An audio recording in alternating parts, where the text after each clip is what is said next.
Hey y'all, KJ here. I'm still smiling, but I had fallen, but I have gotten up. Got some R.I.C.E going on here. That's rest, ice, compression, elevation. So here's what happened.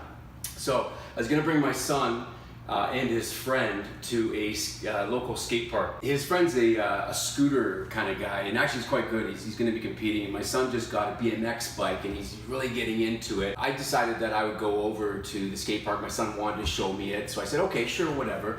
So we go over there, and his front wheel's making this weird noise, and I didn't really know what it was. So I got on the bike, and you can probably see I'm setting myself up here. So I got on this bike. I'm just, going around the parking lot, seeing if I can figure out what's wrong with this front wheel, but I can't. So I come over to the skate park, and my son says, hey Papa, why don't you try it? Why don't you go? And I'm sitting there right at the edge. I don't know if you've ever seen a skate park, but there's these, concrete half pipes and rails and jumps and all of these things that really, I've seen them on movies, but or YouTube, but I've never really seen them in person, especially sitting on the edge of the half pipe on this BMX bike, which is not my BMX bike, obviously, and it's not made for me, and I really don't know how to ride it, and I certainly do not know how to go down half pipes on a BMX bike that's not mine.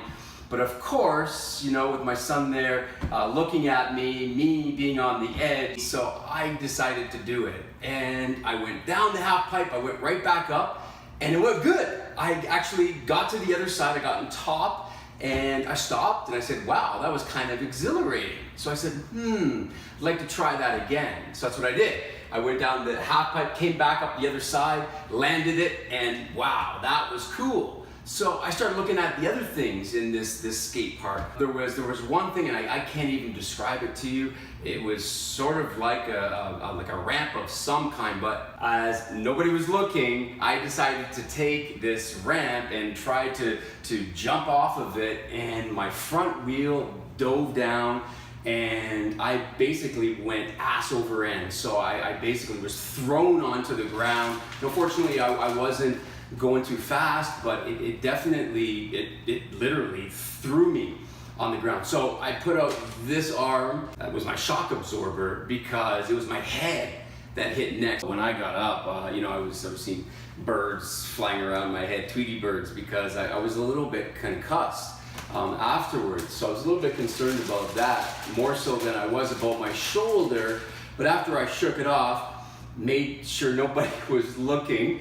My son didn't even see it. He just saw me laid out on the concrete, and he wondered what happened. But I just, literally started feeling pain in my shoulder. What I've got here is this bit of an AC separation, or what they call a separated shoulder. So it wasn't really separated, but it was sprained, and I'm hoping that maybe it's a level 1 sprain instead of a level 2 or a level 3. But I've definitely, I've got some rehabilitation. Not the first time I've blown out my shoulder, but I certainly didn't want to have it again. I've been injury-free now for probably about a year. It's been a year, actually. I injured my arm lifting up a motorcycle that was on the ground and shouldn't have been on the ground.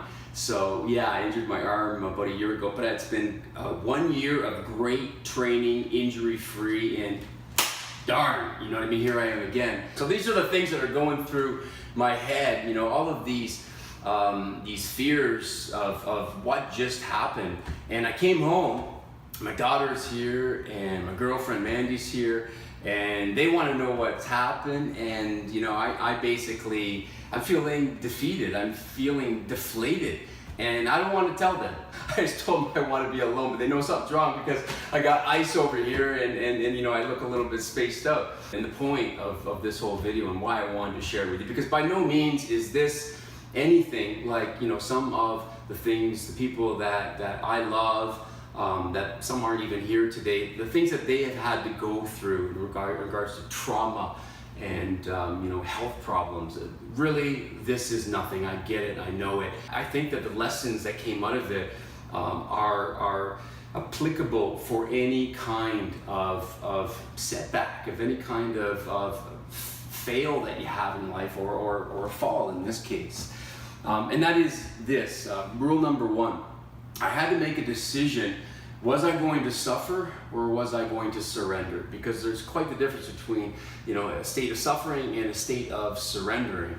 In the sense that I was suffering because I was like, wow, I'm not going to be able to train, and my physical power, my physical strength has been taken away from me because I'm not going to be able to do my weight training anymore. So I was really, fearing that loss, and I was suffering because of it. I was thinking about, okay, hey, I got a seminar the following day, which is in real time, is going to be tomorrow night, and I'm thinking, okay, like I've got this damaged wing that I feel like I need to have it in a sling in. Aren't I going to look stupid? But here's the thing: when I woke up this morning, all of those fears were still there. But I started looking for ways that I could accept what had happened. So I went back to where I always find power over my fears. And really, it's in my fears. If you've heard, my philosophy, it's in my book, The All-Inclusive Diet. It's a bit of a paradox where we can find power in our fears, which is an acronym for food, emotions, activity, relaxing, and sleeping. And that's where I went to feel better about what's happening here, which really I need to accept this because I can't change this. I just have to rehab this and have the wisdom to really know the difference between the two. So I got on my elliptical this morning. That's the thing I did. I can't do any weight training. I can't hold on to any weights. So that's just not going to happen at this point right now. But I can do my cardio, and that's exactly what I did. The emotion part of what I call fears and where I can get emotionally empowered, I spoke to my, I call him the spiritual sensei. He's my mentor, and we had a great enlightening and lifting kind of conversation, and that really brought my spirits up too. The other thing I did emotionally is, and this was actually something I did last night, is I let my daughter and I let my girlfriend Mandy take care of me, and I basically showed my vulnerability, and I said, yeah, this is what happened, and it was kind of stupid. Why was I on that bike, and why did I feel I needed to do this? I didn't know what I was doing. Why did I do this kind of thing? I let them know that, and just exposing that and getting that out and letting that pass really helped me too. So they put some ice on my head and this little cut that I have over here. My daughter was giving my girlfriend instructions on how to put the band-aids on, and it was quite comical actually, and gave us some comic relief basically, because that's what I was looking for. But obviously in a state of suffering, you're not going to get that relief because you're hiding and you're fighting. You're fighting what? You're fighting the thing that you need to accept, that damn, I got a bum shoulder now, and you know what? There's a lot of things I'm not going to be able to do, and I'm going to have to accept that other than suffer, because that's really the only other alternative. So that's the first thing. The second thing is there's bravado and then there's bravery. What happened yesterday was definitely a bravado kind of experience, and that's where somebody said, somebody who I feel looks up to me, my son said, hey Papa, why don't you do it? Which really said to me, or what I thought he was saying to me was, Papa, you can't do it. Well, of course I can do it. That's bravado, right? So sort of doing something for somebody else to prove that you can do that thing that you really don't need to do because it's really not important to you, and you definitely don't know how to do it, but you're going to do it anyways. That's what bravado means to me in that situation. Now, bravery is something totally different, half pipes, BMX bikes, scootering, that whole world, it's interesting, but it's not important to me, that's for sure. And when we're brave, I think that's where we have to think about what is important to us, and these are typically things that we probably could do, we probably even know how to do it, but we don't do it because we have fears, and that's what stops us. But being brave and having courage, the root word coming from the heart, and using the emotional energy that we have of faith and hope and doing the things that require courage, that's what bravery really means to me. But they got to be important, and they should be happening for me anyways at some sort of skate park, for example. So that's number 2. Number 3 is real fears versus false fears, right? I always talk about false fears. These are, the fears that we have inside us that stop us from doing the things that we really need to do for ourselves, the changes that we need to make in our life. But there's real fears, and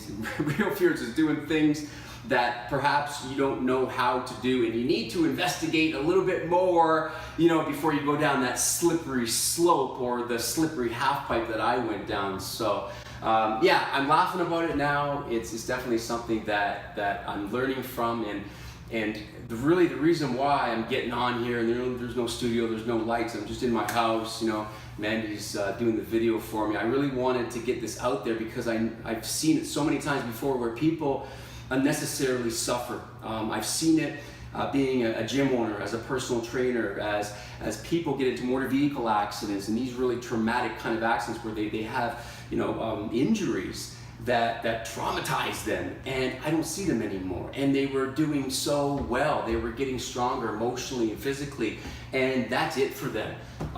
They basically they step back and they step out of what they were doing to better themselves, and they did that for the natural reasons of trauma. You know, I get it. And again, this is nothing compared to, I'm sure, even what you've experienced in your life.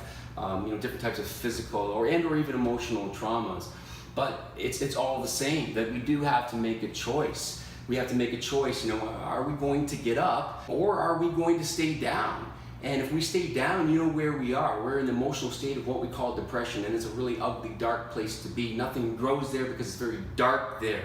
And when I see people there, I want to help them. I want to be that hand that helps them out, and that's why I'm doing this video here for you today. So if you went through trauma before, emotional, physical, the rules still apply.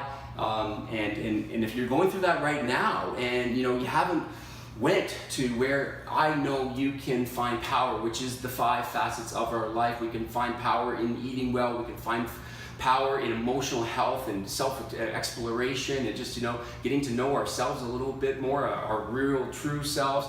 Activity, getting active, getting into the gym, going walking, where we're taking care of people, we're being vulnerable with them, we're sharing our feelings, and we're not hiding anymore, we're not fighting that inner conflict within ourselves, and also sleeping.